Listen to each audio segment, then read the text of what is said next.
Charles Foltz was involved in the Allagash abductions, one of the best known, most debated, and best documented multi-witness abduction cases we know of. In 1976, 4 friends on a camping trip in Maine's Allagash wilderness reported seeing a UFO while night fishing. Years later, under hypnosis, they independently recalled being abducted from their canoes and medically examined by alien beings. Charles has been living and working in the Boston area since 1974. He is a graduate of Massachusetts College of Art and Design and has had a distinguished career as a medical illustrator and medical media specialist for the New England medical community and veterans hospitals. Now retired, he spends his time doing photography, painting, sculpture, fishing, and performing consulting and community work.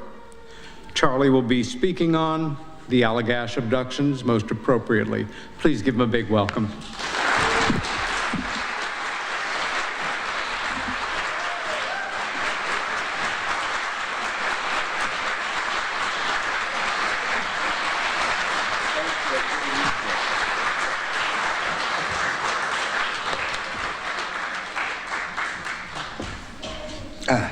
Good morning, and thank you all for coming up here.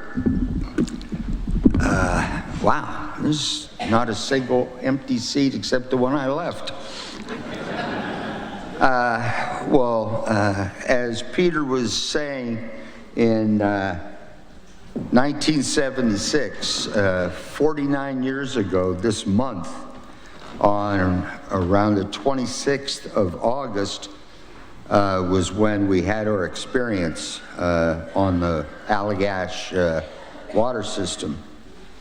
But I'm going to lead you through a little bit of prior to us getting onto the water, and then quickly get us on the water. So, 50 years ago this year, we were out buying all of our camping gear for the 1976 trip. I was breaking in a pair of new boots so I didn't get blisters when I was hiking through the mountains in northern Maine. And since I was a student in college, I didn't have a lot of money, so we were piecemealing all of our gear for the trip. So finally, in August of 1976, we were loading up another fellow that was with us by the name of Chuck Rack in his small Chevy Vega. We put all of our gear for the 4 of us and then drove all the way up to Millinocket, which is just south of Mount Katahdin, where the beginning of the Appalachian Trail starts, or ends, just depends if you started in Georgia or in Maine. But without a lot of further ado, let me start this.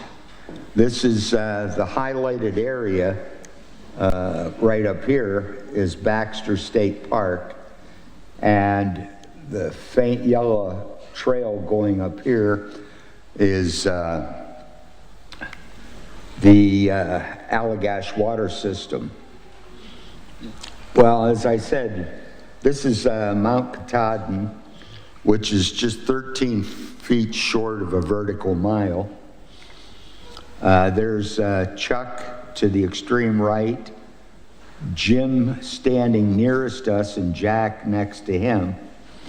And we were looking over the knife's edge, which was a 300-plus foot vertical drop on the one side and about a 45-degree angle off of the other side. That's Jack with his arms folded back like he's going to be a cliff diver. And this photograph was taken out of a bush plane pontoon plane where we flew into Telos Landing, which is the very first stretch of the Allagash water system. That's a photograph of what I look like. I had hair in those days. That's the reason this photograph's in there. So, this is the view from the knife's edge. As you can see, there's like nothing beneath us except open air. And we had a great time canoeing or camping up there. We were there for like 3 days. And then we went to Shin Pond, just north and east of Baxter State Park, and loaded our gear and 2 canoes on a pontoon plane like this. The pilot could only take 2 passengers and 1 canoe per trip. So Jack and I got in the plane. I had a Volkswagen Beetle, which had a more complex dashboard than the airplane did. And as we were flying in, there was like no place to land a pontoon plane except on water, because that's what's underneath you. That long dark shadow is our canoe attached to the pontoon. So this is a map of the Allagash water system. We landed down here in Telos, and then the first day went up Chamberlain Lake. Neither Jack or Jim had ever been in a canoe before in their lives, so they were learning how to paddle. I myself had maybe about 30 hours in a canoe prior to that. So the progress going up Chamberlain was rather slow for us. We were going into a headwind all day long. On our trip up, we saw 2 young men, teenagers, and they were just doing what teenage kids will do, you know, doing their own thing. And we paddled past them and found a camping space on Chamberlain Lake, but we were exposed to the wind coming down the lake, and decided to abandon that for a sheltered side just across the way from where we were. And we went over to this campsite and settled in. There was another group of campers to the right of where we were at, and they had asked if we had seen these 2 young men, members of their party. And we had told them that we had seen them earlier in the day, but hadn't seen them since. Well, it was getting on toward dusk, and so we started helping these other people with our binoculars. We were looking across the lake surface for them when one of the members of that group called out to our attention a light on the opposite side of the Chamberlain Lake where we were at. So that would have been over on this side of the lake here, and we were right here near Mud Pond where that little peninsula is. And we were looking at this light, and I thought, well, that's kind of strange. It looked like a large hot air balloon, except it was white, and it was going into the wind, and then it just sort of like went up into the clouds and disappeared. Well, we didn't give it much more thought than that because we were still looking for the 2 young men. And then we spotted them. They had taken the campsite we had abandoned. So this is a more detailed map of that area where we were right here, and then we went to this spot. The UFO I just talked about was going up this direction when it disappeared. And Early the next morning, we broke camp, hadn't thought anything more about this light, and continued on with our trip.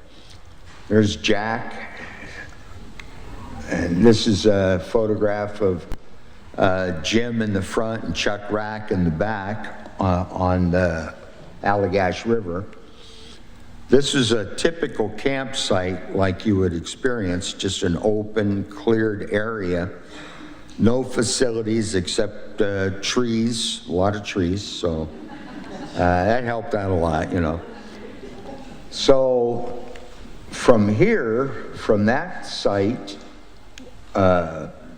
we came down and portaged over onto Eagle Lake right here, which is about a 3/4 of a mile trek. So we put our gear in our canoes and then lashed some poles, and then the four of us just hoisted the canoe with the gear and took it across to Eagle Lake, and then went back, got the other canoe, and did the same. Now this is Eagle Lake. It was loaded full of these stumps, tall, dead vegetation, and so we had to maneuver slowly and carefully around through it to try and get to a campsite. We wanted to camp on one of the islands, but there was another pair of canoeists ahead of us, and they took that spot, so we went to our secondary location. This was a view of from our campsite. This was what we had to maneuver through that evening to get over to where we were fishing, which was about, maybe 500 yards from where our camp was. We had built a large fire to act like a lighthouse beacon, so we'd be able to find our way back to our campsite. Because as you know, if you get away from the city, when it gets dark at night and there's no house lights, no street lights, just nothing but starlight, the horizon and the forest are all the same color, dark. So the campfire was our beacon or point of reference, and we had been building enough fires that we built a fire that would last around 3 hours. Well, we worked our way out through the standing deadfall, through this stuff, and Chuck Rack was in the back of the canoe, I was in the front, and the identical twins, Jack and Jim Weiner, were in the middle, seated, and we were fishing. And Chuck Rack goes, "What the F is that?" So we all sort of turned to look back toward the back of the canoe, and I saw this ball of light, and I thought, "It's the moon, you knucklehead." But then it started doing this, and I'm there like, well, moon moves, but not that quickly. So we were fixed, our vision was fixed on this point of light. And then it like made a left from the direction it was traveling and began to approach us straight on. This is a painting that I did immediately after that incident, from what I remembered. The vertical line right here is a little bit exaggerated because of the rest of the painting being as white as it is. It made no noise.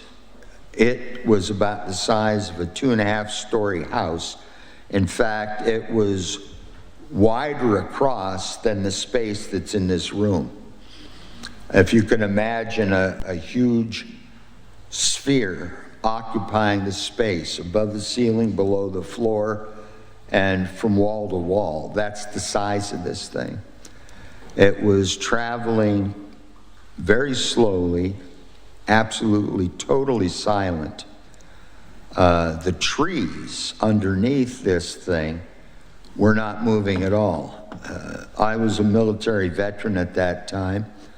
I had been in the Navy. I had been a nuclear technician and a machinist on board a submarine tender, and we dealt with the missile boats, the Polaris class boats that carried 16 nuclear missiles in their silos, as well as nuclear torpedoes. My job was to work with the nuclear reactors, take the effluent or the coolant from the reactor. We made water on board ship that we replenished the reactor with, and then we dealt with the radioactive water, in which case we would mix the radioactive water with concrete inside of 55-gallon drum barrels and then seal them, and they were then shipped back to West Virginia for permanent storage in coal mines. I don't know whether they still do that or not. I have no clue, since I don't have security clearances anymore. But at any rate, That painting is beautiful. thank you. This is a painting that I did a few years later to illustrate the campfire up here. Us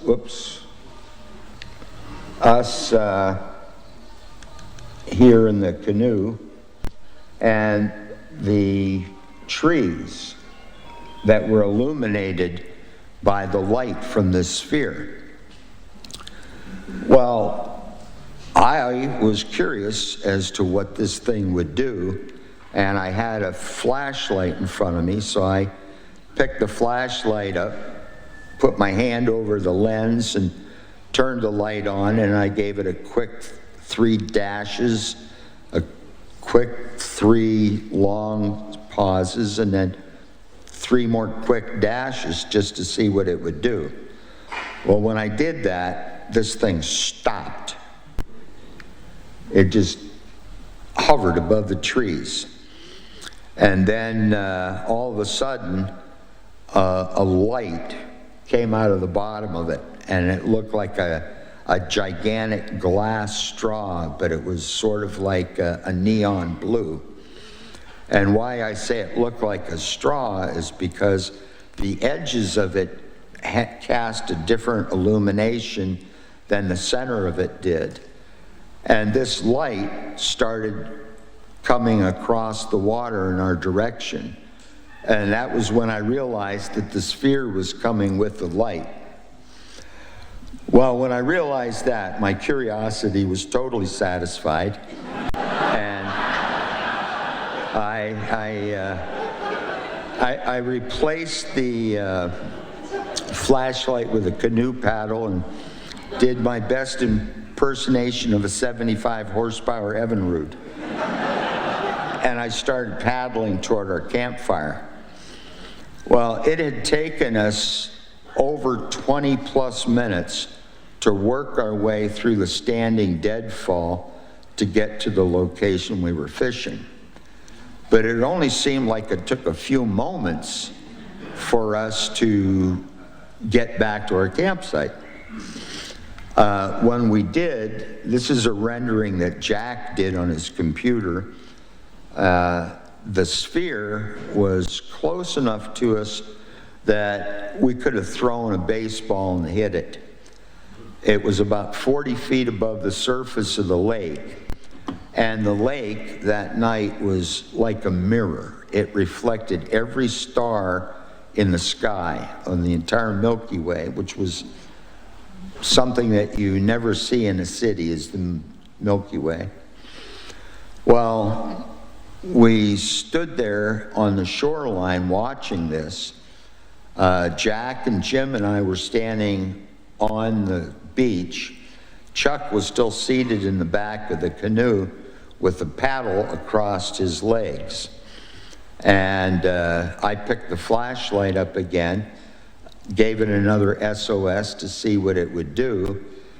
At that time, it just moved across the lake away from us in total silence. Now, the surface of the water did not move. The trees that this thing was above, and it was only about 15, 20 feet maximum above treetops, the trees did not sway or move. So, having been in the military, I was familiar with helicopters, with all kinds of aircraft, and this was not like anything I had any familiarity with. So after I had shined the flashlight second time, it began moving away from us up into the night sky. And it emitted like a headlight in front of it for a few seconds. And I don't know why, at that time I did not know why, but I felt that this thing was about to accelerate at a high rate of speed. So I took the flashlight and shined it at the sweep hand of my watch, saw where the sweep hand was, and looked back up. When I did that, this thing just took off into the night sky. We lost sight of it as a pinpoint of light with the stars. I looked back at my wristwatch, 8 seconds had elapsed. And so you would think this is what you're going to be talking about for hours to come. You know, if you go out to a movie, then you go to dinner, you talk about the movie. We just turned around and I noticed that the campfire had burned out. And so there's, I guess I broke the, oops, sorry. Oh, there. This is an image of me in front of the campfire, which was now nothing but burned out coals and little wisps of flame, maybe a couple of inches in height. And I was puzzled by that because I was paddling toward a fire that I could see from a few hundred yards away, and yet it was burned out. But at the time, you didn't really spend a lot of time thinking about a campfire burning out because all fires burn out. And we were all suddenly just overcome by exhaustion. So instead of talking about this thing that we had just paddled away from, we all turned in, just climbed into our sleeping bags, and then the next morning, that was the only thing we could discuss and talk about. What was this thing? Well, where did it come from? You know, so on and so forth. We had a lot of questions, and we gave a lot of thought to it, but we didn't have any answers for it at all. In May of 1970,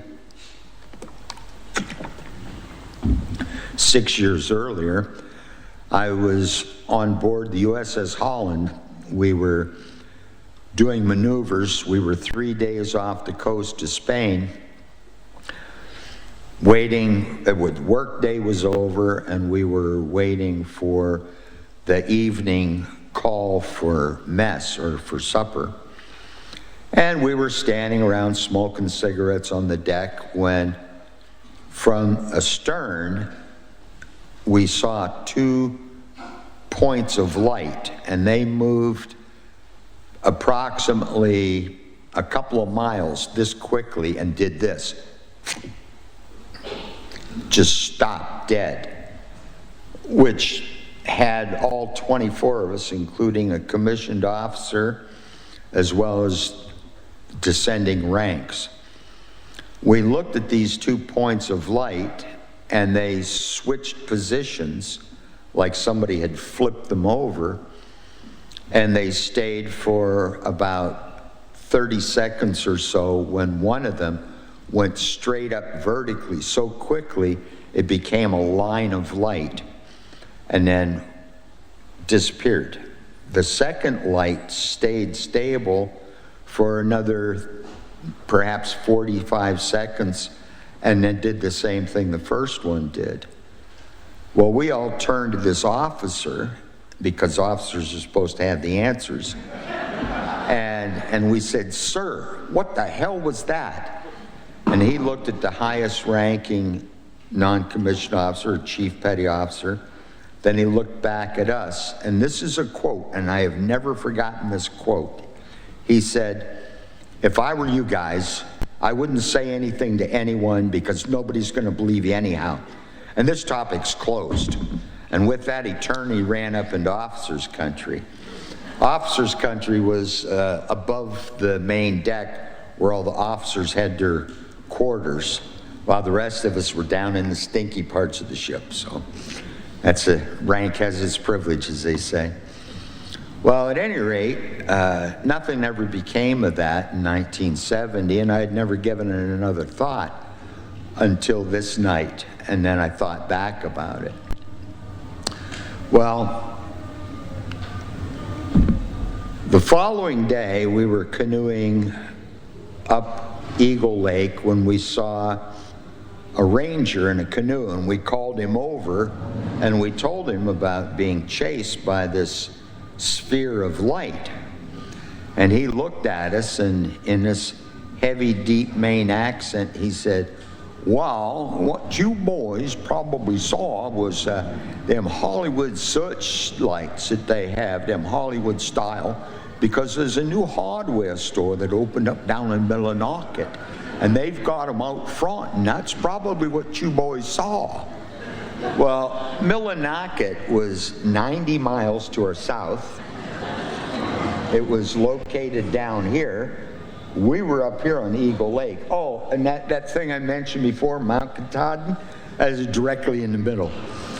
So I'm not an engineer for lighting or anything, but I'm pretty sure that a Hollywood searchlight's not going to go up in a clear sky, come down over a mountain, and chase us 90 miles away. But it's possible. I don't know.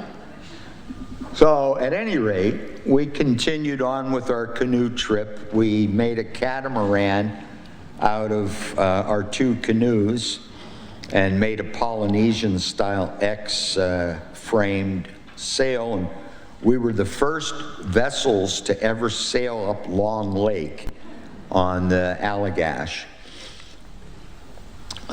Then we went on finishing our trip. The twins were getting excellent experience. Well, when you're living out of canoes every day for 20-some days, you get pretty good at paddling. Well, we paddled down till we got to Allagash Falls, which we had to portage around.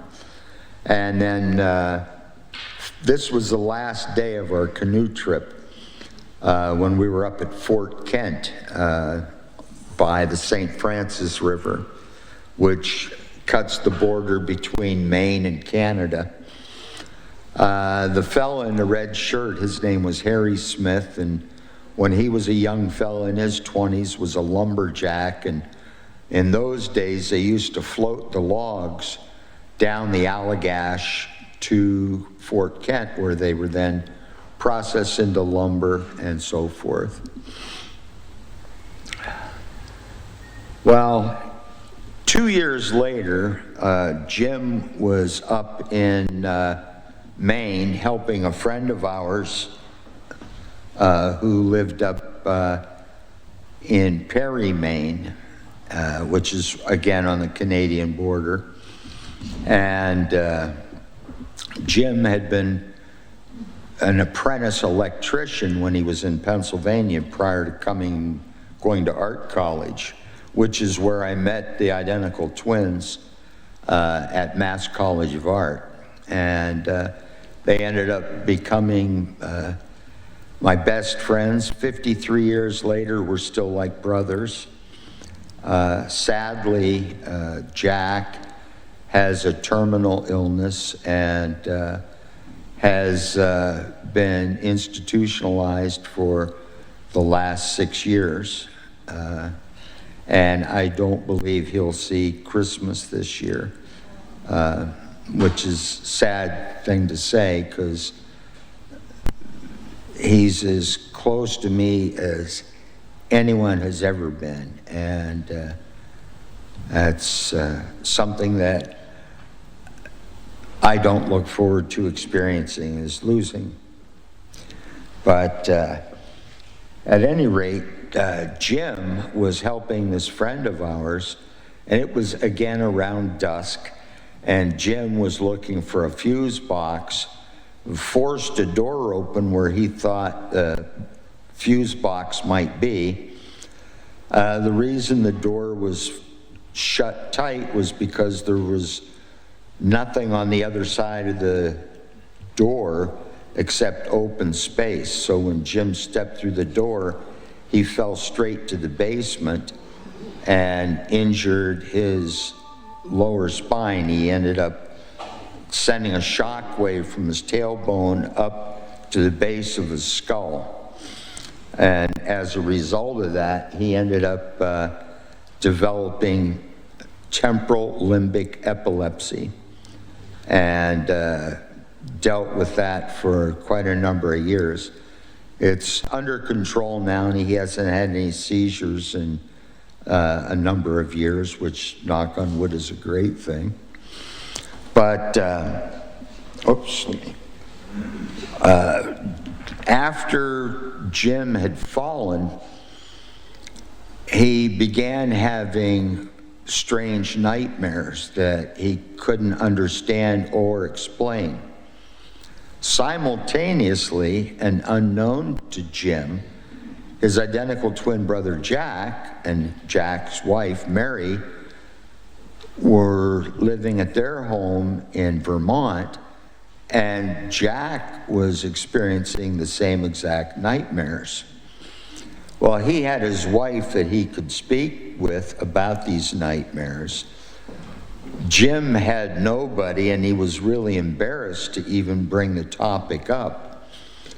So he was being treated for his epileptic seizure disorder at the Beth Israel Hospital when he was going through a sleep deprivation study. And after they had attached about 150 electrodes to his head, he was waiting for the next step, and they asked if he wanted to read anything while he was waiting. And he said, "Oh yeah, sure, I'd like to read something." Well, the attendant left the room and came back with a little cart full of books, and Whitley Strieber's book, Communion, was on top. When Jim saw that, he flipped out. He said, "What the hell is that bullshit? Get it away from me. That's crazy." And he threw a temper tantrum, and they're like, "Oh, that's not normal behavior." So his caretaker, his physician, had dinner the previous night with John Mack. I don't know if any of you are familiar with John Mack. John Mack was a medical professor at Harvard Medical School and began talking to people who had had UFO experiences. He was introduced to this by Bud Hopkins, who passed, well, both John and Bud have since passed away, but they were both involved in documenting experiencers of the UFO phenomenon. John Mack, a medical educator, wrote a couple of papers and presented them to his peer review, and they said, "You're nuts, don't ever publish anything like this. This is science fiction BS, forget about it." Well, John was so moved by it and the honesty of his patients that he refused, and he published, and he went on to continue with his research. And Harvard tried firing him because of it. And when that was unsuccessful, they more or less tried other means to discredit him. But John was very, very persistent, and as a result, Jim Weiner became one of his patients and shared his experiences with other members of this UFO group. Well, let's see.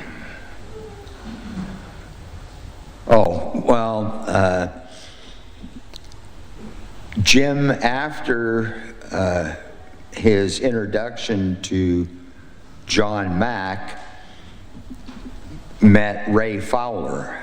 And Ray Fowler is a resident of the state of Maine now, I believe, and was a U.S. Air Force investigator and would be present during debriefings of Air Force pilots who had had encounters with unidentified aerial phenomenon, as they're now called. And that could cost a pilot his license. Even commercial pilots were reluctant to report things for fear of losing their pilot's license to fly commercial aircraft. So for decades, this was sort of like quashed and covered up and made quiet. And the twins and I, became aware of what really happened that night up in northern Maine, because we ended up going to a hypnotherapist by the name of Tony Constantine, and we were each individually regressed over the course of about 18 months. Each one of us, after our session, were given instructions not to discuss anything regarding the regression and what we learned to the other members of the group.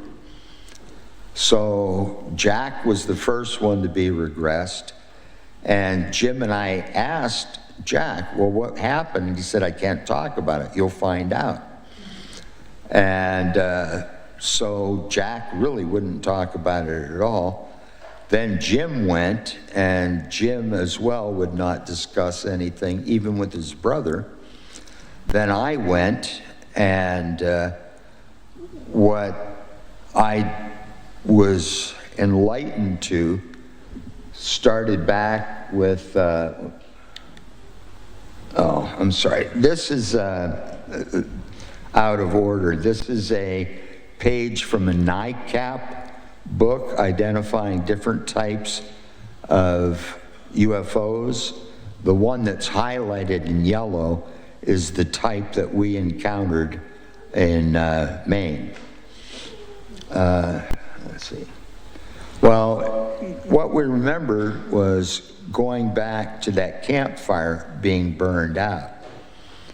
And the reason it had been burned out is because it took us far longer to get from where we were fishing back to our campsite. When I shined the flashlight at this sphere, and it responded with its beam of light, we started paddling back towards shore. The twins were on each side of the canoe with their hands and their hats, using them as paddles to help accelerate us toward our campsite.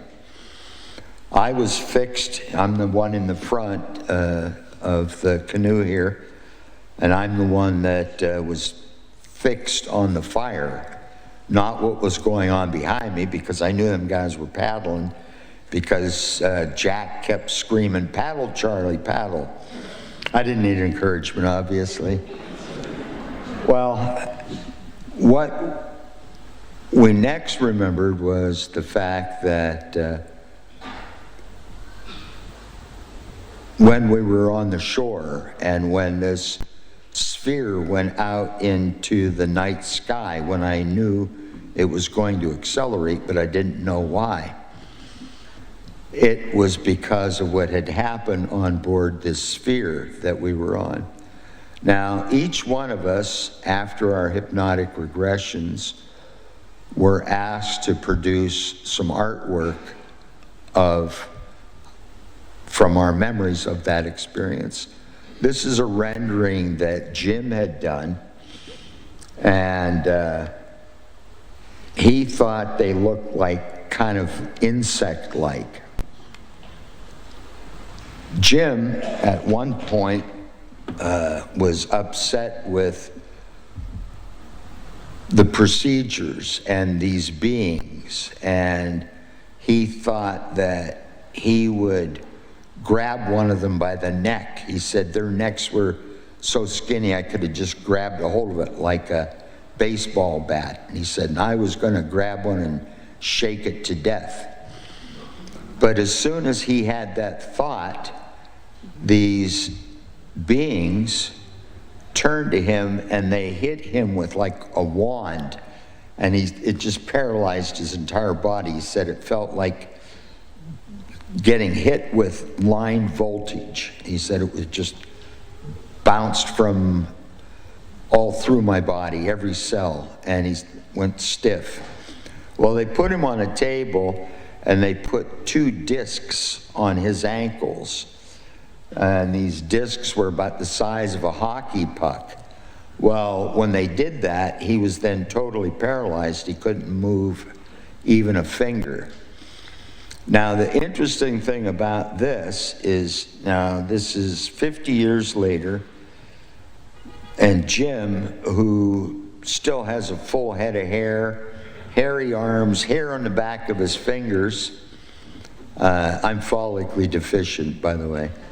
But at any rate, Jim has 2 large areas on his shins that are to this very day bald. No hair grows on these areas. His brother Jack developed tumors in the exact locations that these discs were placed on his brother. Jack developed tumors.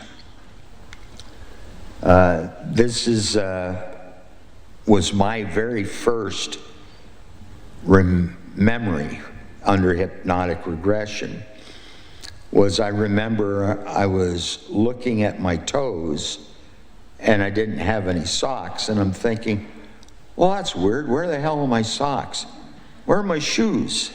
And then the very quick thinker that I am, I realized I didn't have any clothes on either, and I wondered about that. Just beyond my toes, I could make out my 4 friends, and they were seated on a bench like they were waiting for a bus. And in my mind, I'm screaming, get off your asses, get over here and help me, come on, come on. But they just kept staring out into the void, waiting for that bus. And I'm struggling to get up. Now, at this time in my life, I was a practicing martial artist of 4 different styles of martial arts: Japanese and Southeast Asian martial arts. And I was very, very good because I practiced normally around 18 to 20 hours every week, and studied weapons techniques and how to protect myself from multiple assailants at the same time. And so I was very, very confident of my skills and abilities. Yet I was struggling just to lift my head up off of this table. And as I'm struggling to do so,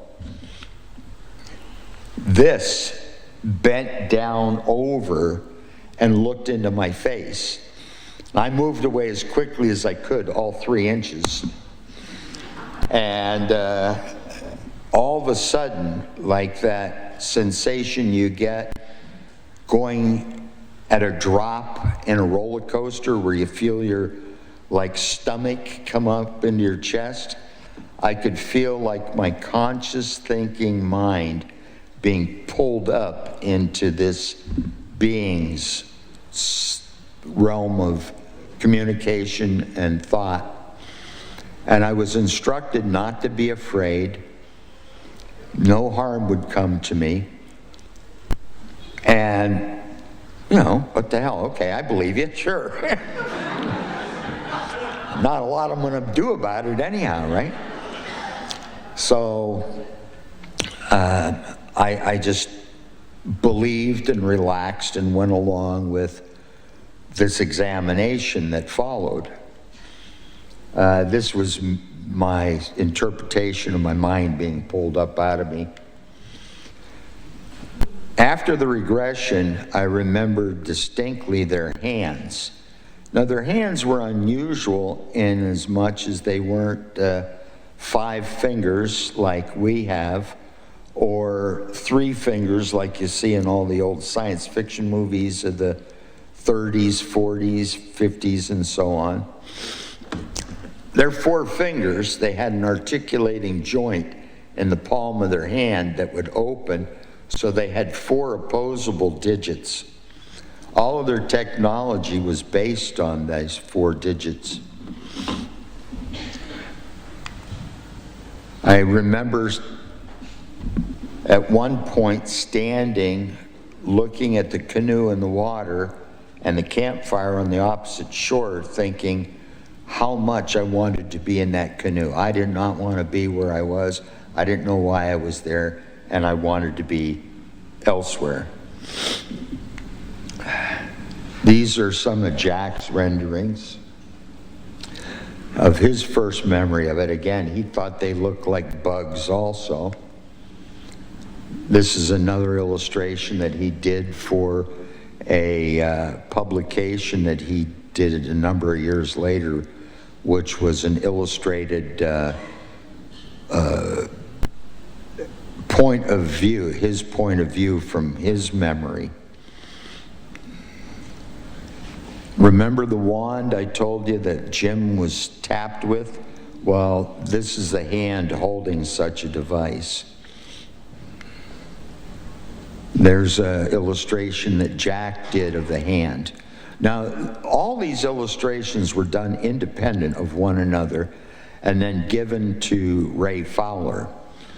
So after we did them, we gave them to Ray, and we never saw them for 2 years later, when after all the hypnotic regressions were finished, Ray was an incredibly thorough investigator.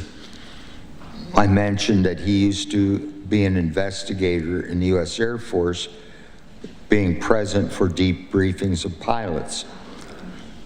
Ray contacted the Air Force Base in northern Maine. They had nothing for that evening on their scopes or detection equipment.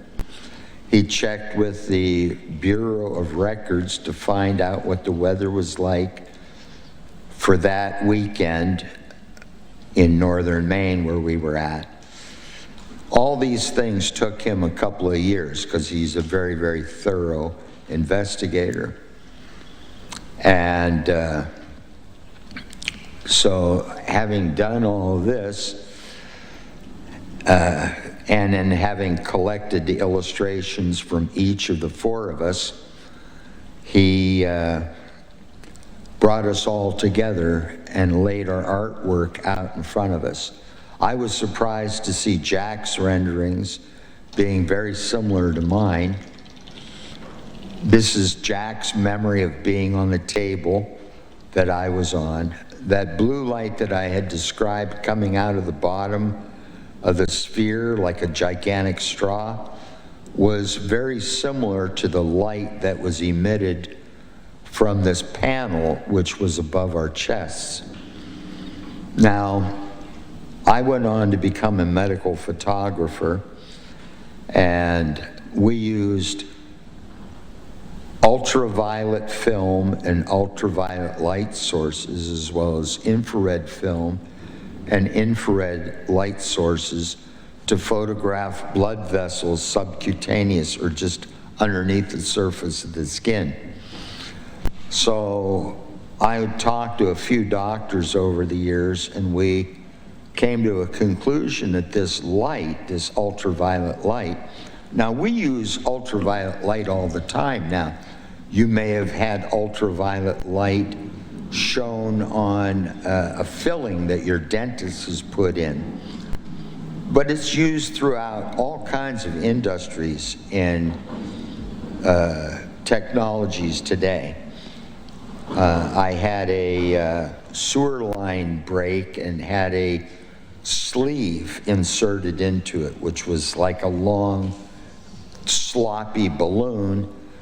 They inserted it in, inflated it, and subjected it to ultraviolet light, which worked with the adhesives and turned this balloon into a solid pipe.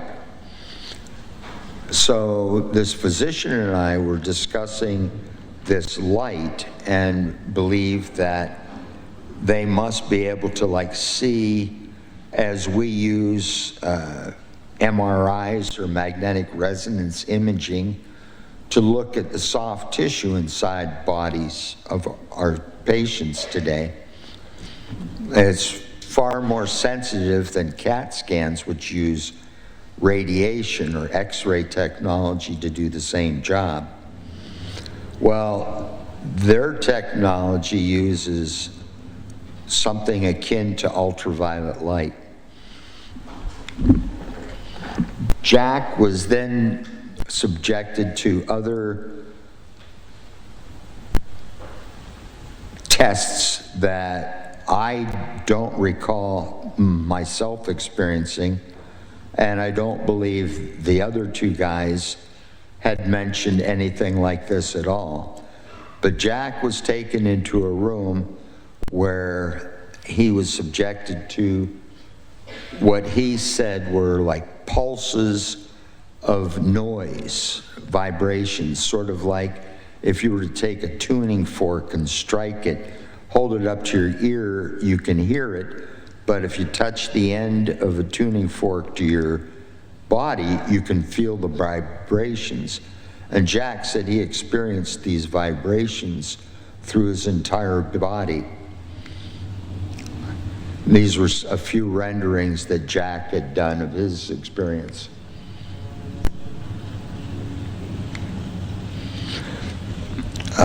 These devices, these tools that I mentioned that they use, this is one of them here, and you can see the 4 fingers, 2 on each side of the device, and that was their way of controlling and getting this thing, what we still don't know what it was for or what it was used for, but I had a punch biopsy out of my upper left leg near my groin that was about the size of FDR's head on a dime, the portrait of the president on a dime. And it was about, I don't know, less than 1/8 of an inch deep, but it's like a clear little crater mark, and I still have it to this very day. The twins also had what they referred to as punch biopsy scars.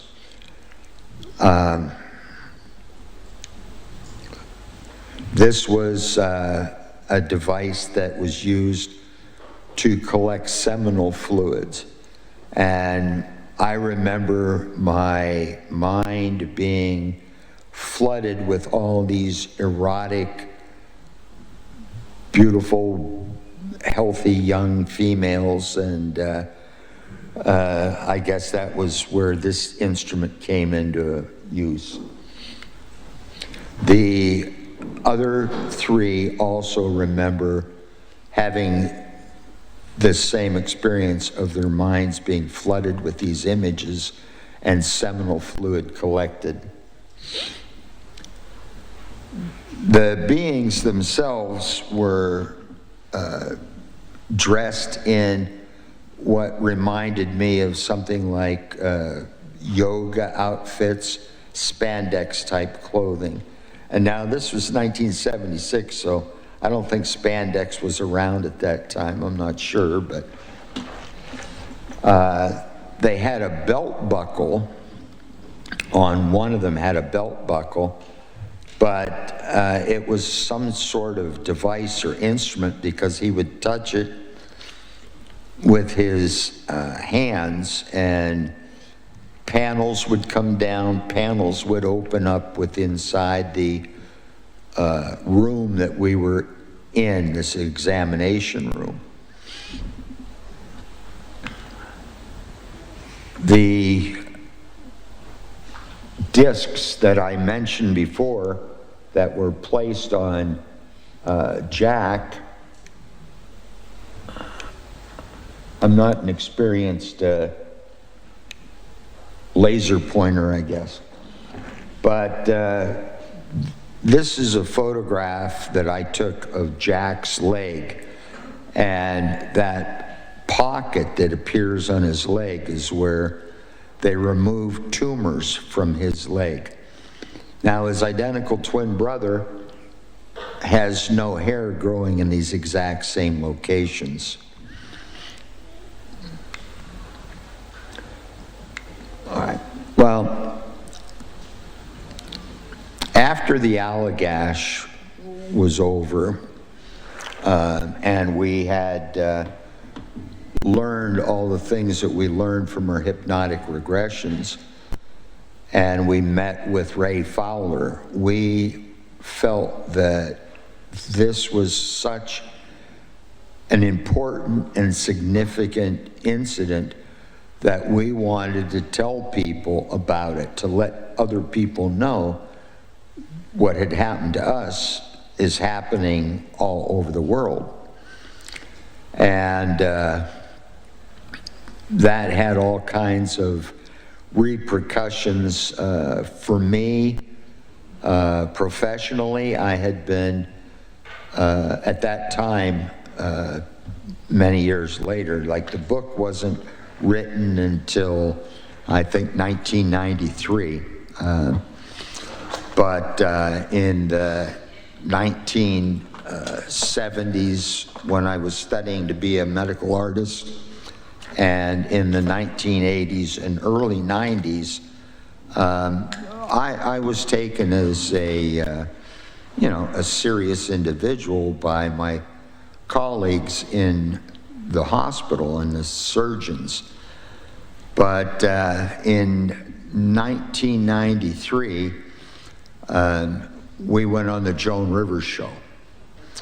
Now, what I didn't know at the time was it was a live broadcast, and that they had the televisions in the lobbies of the hospital that I worked on tuned into that channel. I was very well known by everybody in the hospital, from housekeeping to the front office. And within 10 minutes of people recognizing me, every television in the hospital was tuned in to the Joan Rivers show. Meanwhile, I'm down in New York City thinking, well, it's just me and whoever's at home watching this. Nobody I know is going to see this show. Wrong. After that, people didn't take me as seriously. I'd be in the operating room, a patient would be going through a surgical procedure, and then one of the surgeons would say, hey, Chuck over there, he was abducted by aliens. And I think, oh God, here we go. Humiliation for years afterwards.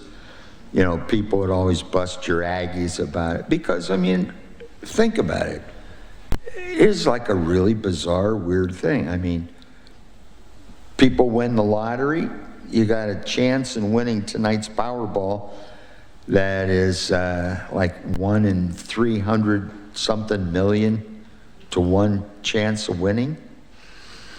Somebody may win it, but there's a lot more people, I think, getting this type of experience than winning the lottery, for sure. Yet, A lot of people don't want to talk about it. A lot of people can't believe it. I didn't believe it. I didn't believe it at all. After my hypnotic regression, I thought, nah, there's something wrong with me. This is nuts. This doesn't happen. And it took a while for it to settle in. And then after the meeting that Ray had the four of us attend, when he laid out our artwork in front of us, and we were stunned by the similarities of the artwork, we had to start accepting that this actually did happen. I mean, we knew we got chased across the lake by a UFO, and I knew that I'd shined a flashlight at it 2 times. There's no question about that in my mind at all, any more than me viewing these 2 spheres in May of 1970 when I was in the Navy.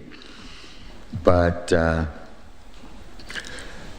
I finally accepted the fact that this had happened, and we wanted to let other people know, people like yourselves who are 50 years later still interested.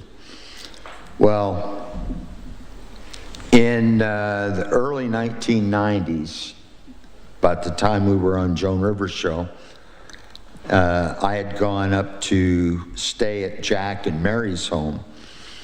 At that time, I was a sportsman and a hunter, and Jack and I were going to do some hunting together.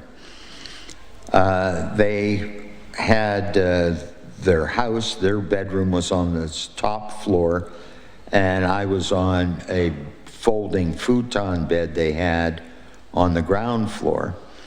Their house was built on the 4 points of the compass, and directly south was sliding glass doors. Well, when I had turned in and gone to bed, I was looking at a full moon through the window in the kitchen, which was due east. And then all of a sudden I woke up and I looked around. They had a miniature schnauzer named Ixley. And Ixley liked to come down and take one of your socks and chew on it all night, so it was something you could wring out in the morning. Well, at any rate, I checked my shoes, both socks were in there, and I'm there like looking around for the dog, and I'm thinking, well, what the hell just woke me up? And then I noticed that the yard was illuminated, and I figured, well, the moon's got to be above the house. So I laid down on my right side, and I'm looking out the window to the west, and I see a full moon. And I'm thinking, wait a second. Now, the moon can't be over here and illuminate the yard in the south. So I started looking, and then I see a group of grays, about 7 or 8 of them standing. One was a head taller than the rest of them. And when I looked at them, the tallest one turned and looked at me. And then the others, in unison, turned simultaneously. So now they're all looking at me. And then they start walking toward me. Now, at this time, I'm in my early 40s. I've got my black belt. I'm still a very active martial artist. And this is what I did. I pulled the covers over my head. That's the greatest place to hide. You never think of looking there, right? I said to myself, the hell with this shit. I know what this is all about. And I just tried as best I could to be possum. Well, the following morning, I'm having breakfast with Jack and Mary, and I said to Jack, I said, man, you'll never believe I had the weirdest damn dream last night. And he said, oh yeah, what was that? And I said, well, I dreamt that there was a group of grays standing right here outside the sliding glass door, and they all came in. Well, you know how married couples can communicate through visual connections. Well, Mary looked at Jack, and he was at her, and then they both looked at me, and then they looked at one another again, and Mary said, "Tell him, Jack, tell him."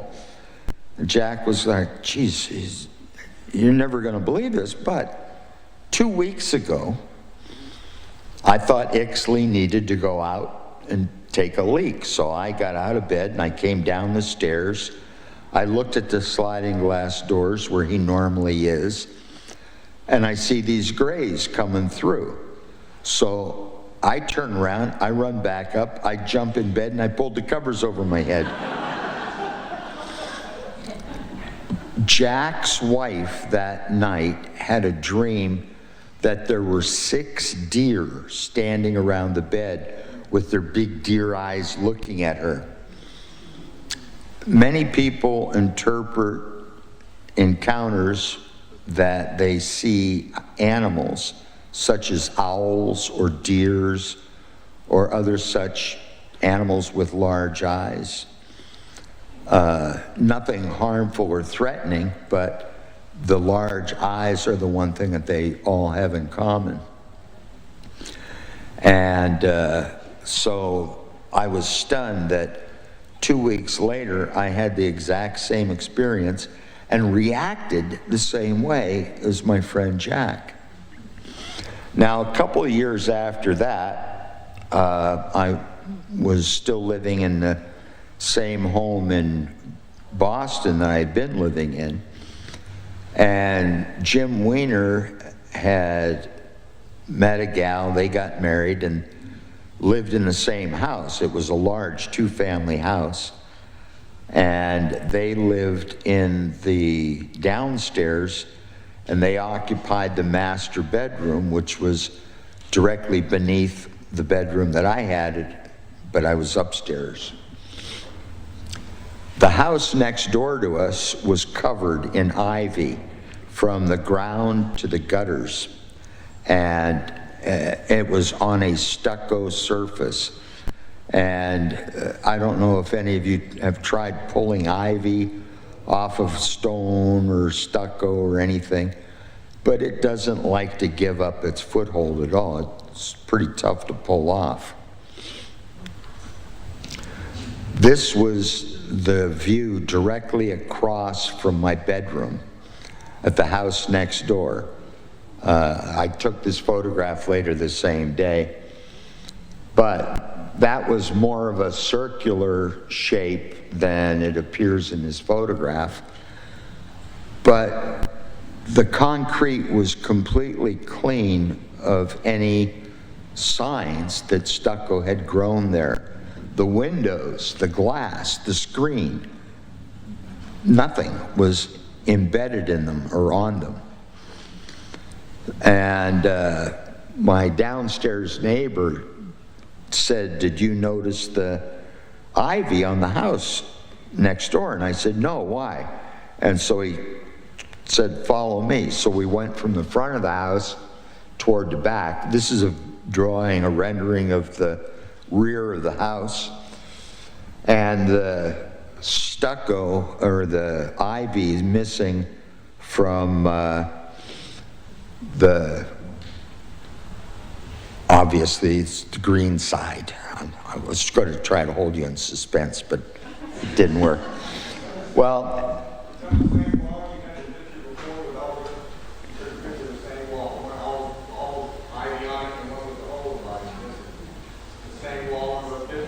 yes, it's all the same wall. Now there's a composite photograph that I'll show you, unless I've already shown it. Yeah, this is a composite that I did of the photograph that was devoid of ivy and the back of the house that was covered with ivy. Oops, going the wrong direction.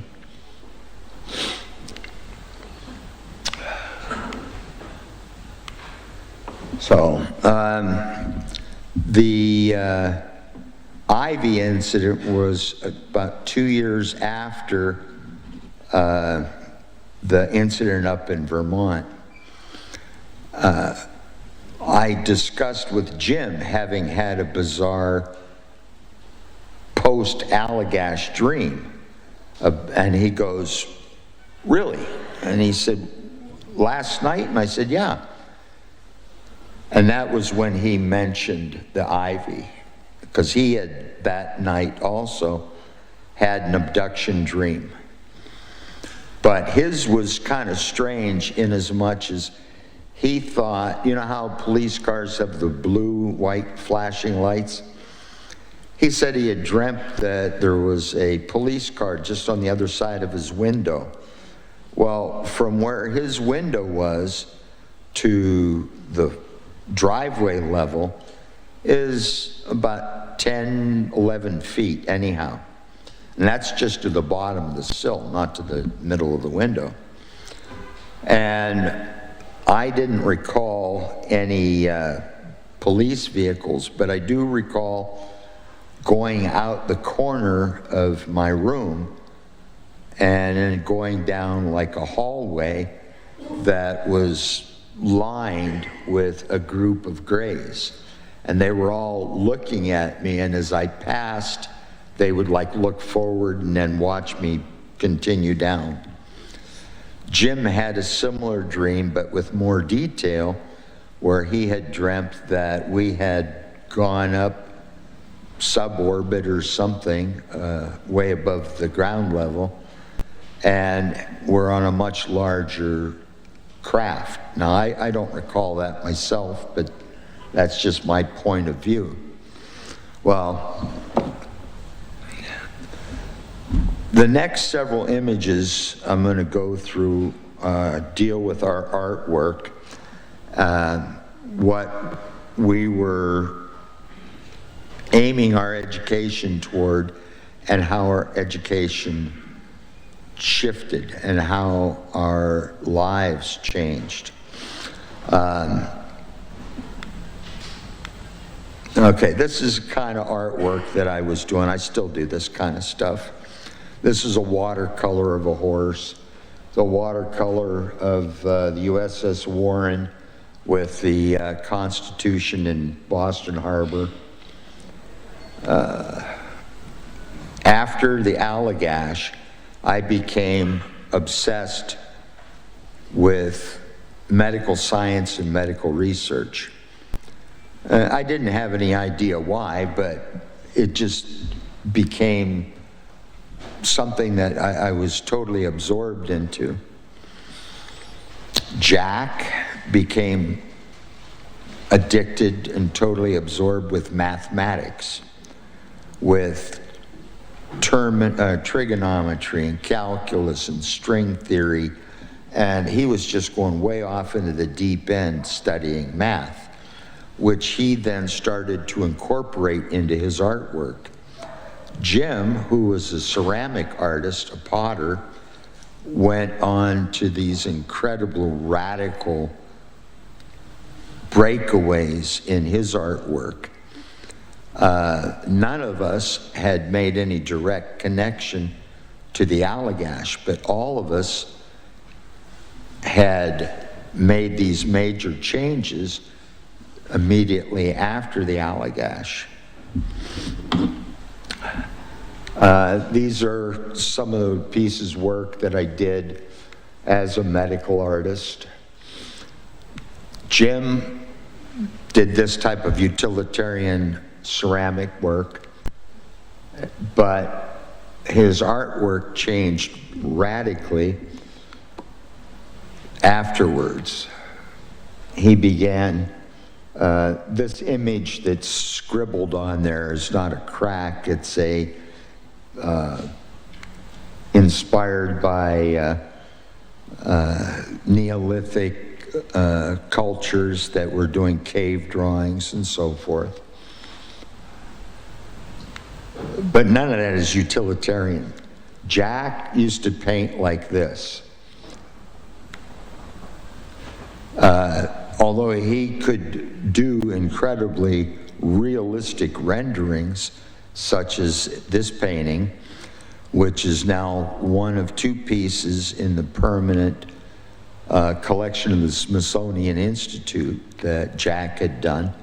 The San Francisco garter snake as well as the devil's hole pupfish, are parts of the Smithsonian's collection. But this is what I was talking about. He started incorporating grid work in his artwork. First, it was two-dimensional.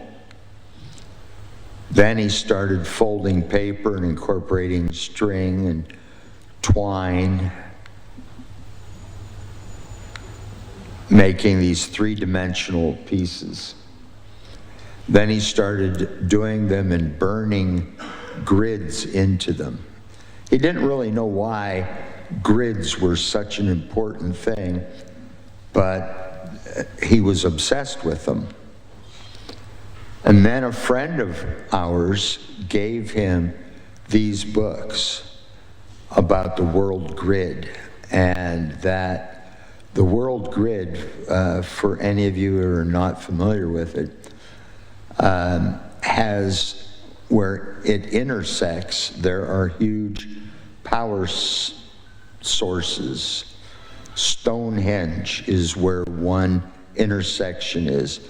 The pyramids of Egypt, the pyramids of South America, the structures in the Pacific, those in Indonesia, are all, and all of the major churches throughout Europe are on these intersecting grid lines. This is like a world map of the way they go. And then I wanted to give thanks to Ray Fowler. This was the book that was written about us. These are others that he had written. There's our Joan Rivers thing. We did a television program with Dan Aykroyd. This is John Mack, our friend who's passed on. This is a friend of ours who was very, very supportive of the UFO community. John and Bud Hopkins, Bud in New York.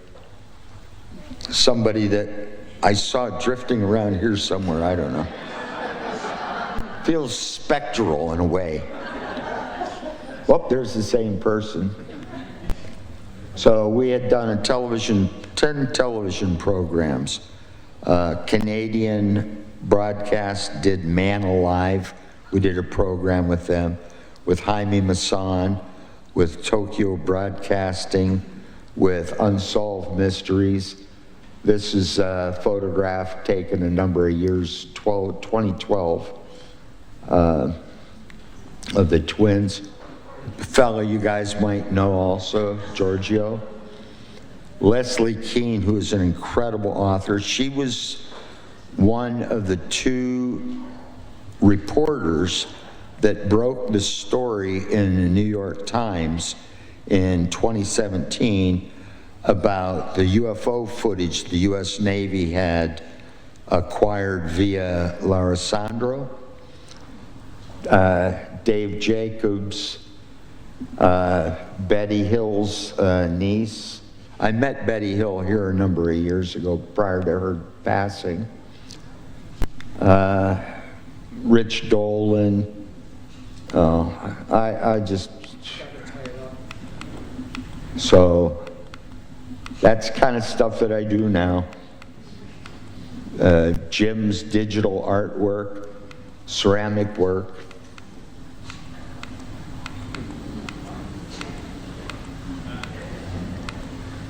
Jack's work currently. He's done a few record albums. Oh, I wanted to end with, this is one of Chuck Rack's illustrations. This is from that illustrated comic I told you about that Jack had done. This was a photograph taken by a U.S. Navy pilot with his cell phone out of F-18 Hornet. These are other photographs taken. These are 3 different types of UAPs that they had photographed with their telephones. And this I like to end with, I worked with Rudy Shield, who was an astrophysicist, and Rudy told me that there are more stars and solar systems in our Milky Way galaxy than grains of sand on our planet. That's a number I can't even begin to think of. But thank you for your time and your courtesy.